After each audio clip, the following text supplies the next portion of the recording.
থাকবেন রোহিত বিরাটরা? কত বেতন হবে তাদের?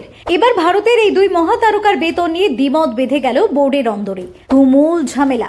কিন্তু কেন কেন রোহিত বিরাটের বেতন নিয়ে বিবাদ বাঁধল বোর্ডের অন্দরে? আসল কারণটা কি দেখুন।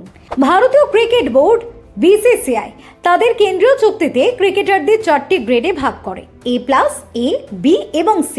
বর্তমানে 2025 সালের হিসেবে রোহিত শর্মা এবং বিরাট কোহলি দুজনেই A+ গ্রেডে রয়েছেন।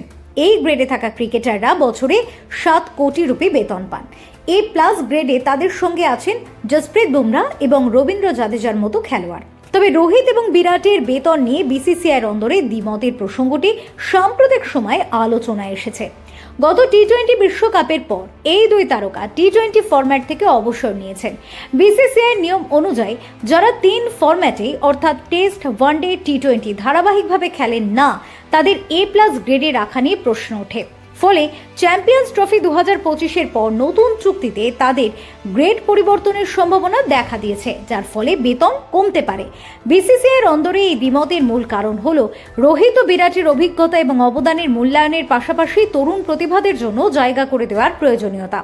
কেউ কেউ মনে করেন তাদের A+ গ্রেডে রাখা উচিত তাদের অতীত পারফরমেন্স এবং দলের উপর প্রভাবের জন্য। অন্যদিকে কেউ বলছেন শুধু টেস্ট ও ওয়ানডেতে খেলার কারণেই তাদের গ্রেড কমিয়ে A গ্রেডে নিয়ে আসা, যাতে তারা বছরে 5 কোটি রুপি পাবেন। তবে চূড়ান্ত সিদ্ধান্ত এখনও ঘোষণা হয়নি এবং এটি চ্যাম্পিয়ন্স ট্রফির পারফরমেন্স ও বোর্ডের নীতির ওপর নির্ভর করবে।